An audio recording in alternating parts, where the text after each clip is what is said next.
안녕하세요. 편리한 금융생활 가이드 최민입니다. 한국에 거주하는 외국인이나 다문화 가족 여러분께 꼭 필요한 금융 서비스 중 하나가 바로 환전과 해외 송금이 아닐까 하는데요.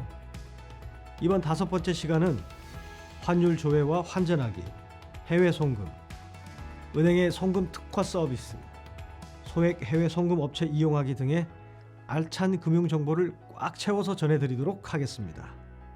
그럼 환율 조회와 환전하는 방법부터 알아보겠습니다.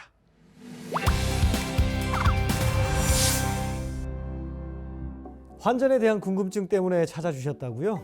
네, 본국에 계신 엄마 생신에 맞춰서 집에 다녀올 계획이 있거든요. 그래서 환전 방법에 대해 배워보려고 왔습니다. 환전을 하려면 환율을 먼저 알아야 하는데요. 국내에서 환율이 상승했다라고 하는 말이 무슨 뜻인지 알고 계신가요? 환율이 상승했다는 거 한국 돈을 다른 나라 돈으로 바꿀 때 한국 돈이 더 많이 지불해야 한다는 뜻이죠? 잘 알고 계시네요. 그럼 환율 상승을 대비해서 조금이라도 손해를 줄일 수 있는 방법이 있는데 혹시 아시나요?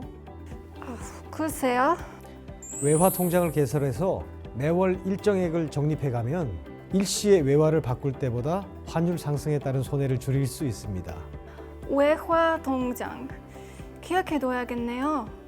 그런데 환율이 상승했는지 하락했는지 얼마나 상승 또는 하락했는지 어디서 알 수 있을까요? 3가지 방법으로 나눠서 설명할 수 있겠습니다.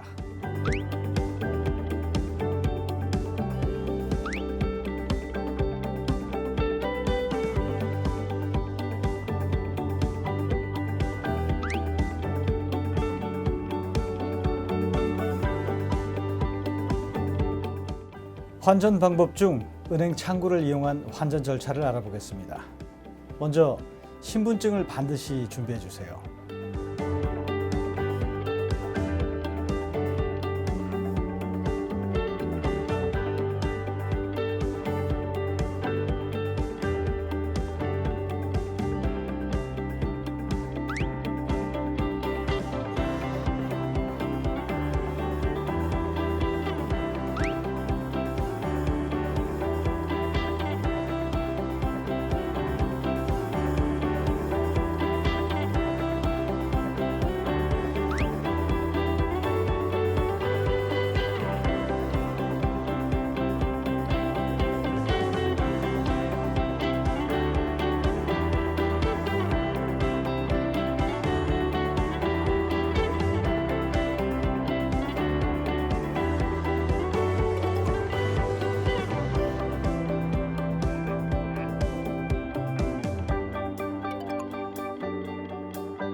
한국에서 다른 국가로 돈을 보내는 것을 해외 송금이라고 하죠. 주로 본국에 있는 가족이나 친지에게 돈을 보낼 때 이용하게 되는데요. 해외 송금의 구체적인 방법들 알아볼까요? 엄마 생신 때 제가 직접 본국에 가지 못할 경우가 생기면 생신 축하금을 해외 송금으로 보내드리면 되겠죠? 그렇죠. 그런데 혹시 연간 해외 송금액에 대해 들어보셨나요? 연간 송금액이 미화 5만 달러 이하면 여권 외에 별도의 증빙 서류 없이 송금이 가능하고요. 연간 송금액이 미화 5만 달러 초과 시엔 급여 명세서, 과거 원화 환전 금액 등에 대한 입증 서류를 제출해야 하니까 잘 기억해 두세요.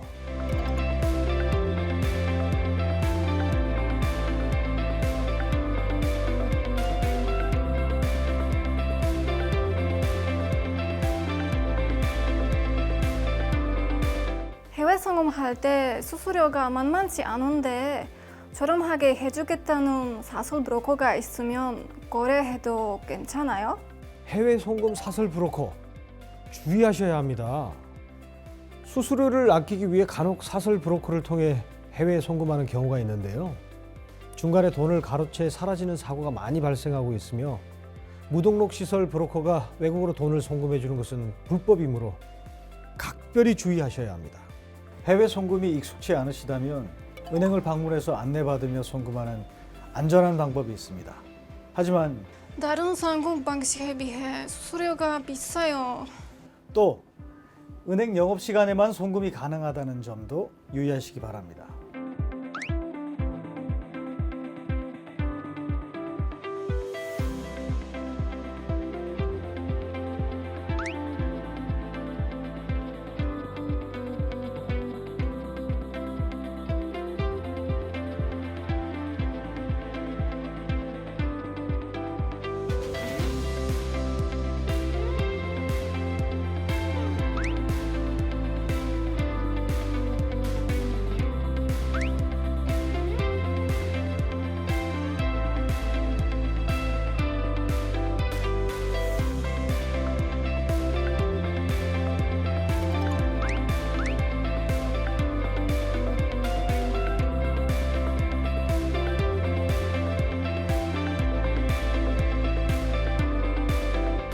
은행 방문 위에 다른 해외 송금 방법도 있죠.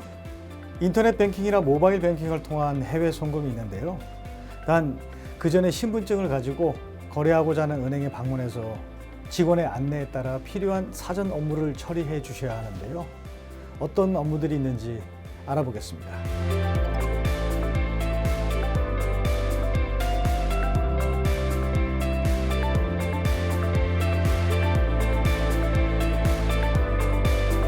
그럼 이번엔 인터넷 뱅킹이나 모바일 뱅킹을 통한 해외 송금 방법을 알아보겠습니다.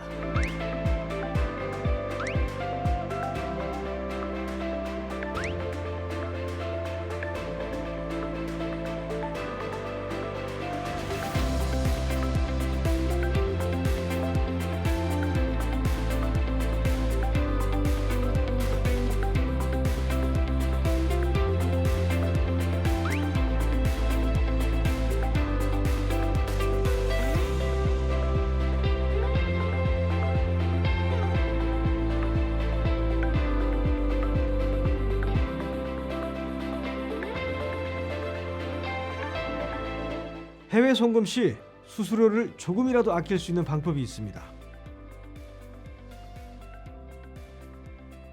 바로 전국은행연합회 홈페이지에서 해외 송금 수수료를 검색하는 것이죠. ATM을 이용한 해외 송금도 가능합니다. 하나하나 절차를 따라가 볼까요?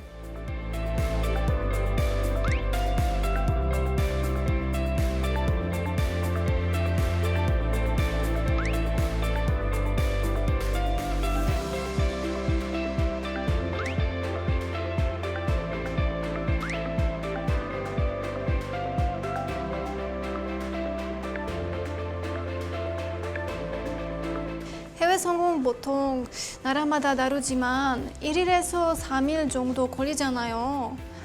만약 곧바로 해외 송금해야 할 급박한 상황이 생기면 어쩌죠?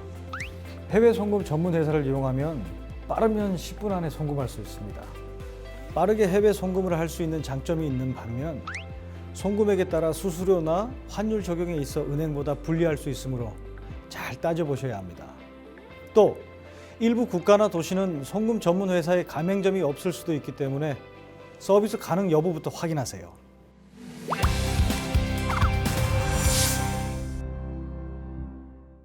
이번에 다룰 주제는 은행의 송금 특화 서비스가 되겠습니다. 수취인에게 돈을 안전하게 보내는 것에 더해서 송금 서비스를 이용하는 사람들의 다양한 필요와 요구를 만족시키기 위한 서비스들인데요. 과연 어떤 것들이 있을까요? 함께 보시죠. 우리들이 어학당 친구예요. 네, 송금 특화 서비스에 대해 알아두고 싶어서 이렇게 찾아왔습니다. 은행의 송금 특화 서비스 중 먼저 자동 송금에 대해 말씀드리겠습니다. 자동 송금은 매월 일정 금액을 해외 송금하고자 할 때 이용할 수 있는 서비스이고요. 무계좌 해외 송금 서비스도 있습니다. 수취인의 은행 계좌가 없거나 계좌번호를 모르는 경우 이용하는 서비스입니다. 오, 이종 현지 통화 송금 서비스는 국내 은행에서 미국 달러로 송금하고 수취인이 현지 통화로 받고자 할 때 이용하실 수 있고요. 와, 몰라던 서비스가 많네요. 실시간 해외 송금 서비스는 국내 은행에서 송금하면 해당 은행의 국외 지점 등을 통해 실시간으로 수취인이 돈을 받을 수 있는 서비스라고 할 수 있겠습니다. 근데 모든 은행에서 공통적으로 제공하는 서비스들인가요? 은행별로 제공하는 서비스가 다르니 거래은행에 문의하고 이용하시는 게 좋겠습니다.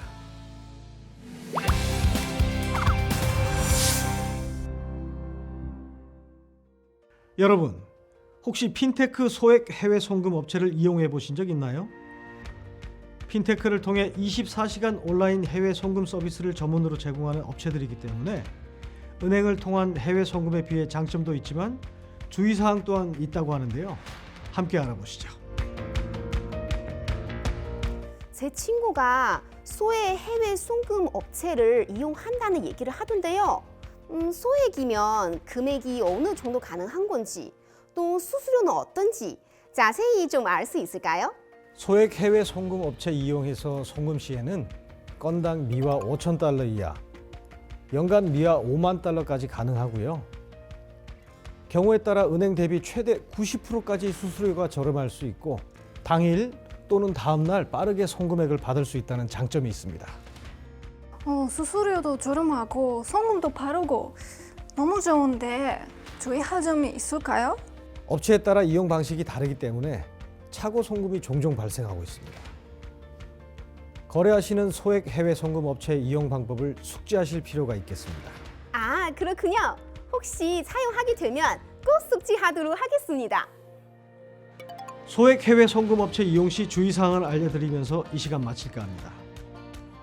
소액 해외 송금 업체 중 저렴한 수수료 등을 내세워 소비자를 유인하는 금융사기 목적의 불법 업체가 있을 수 있습니다. 금융소비자 정보 포털 파인에 들어가셔서 소액 해외 송금 업 조회를 클릭하신 후에 거래하려는 업체가 정식 등록된 업체인지 확인해 보시고 안전하게 거래하시기 바라겠습니다. 지금까지 환율 조회와 환전하기, 해외 송금, 은행의 송금 특화 서비스, 소액 해외 송금 업체 이용하기까지 해외 송금과 관련한 다양한 내용을 함께 알아봤습니다.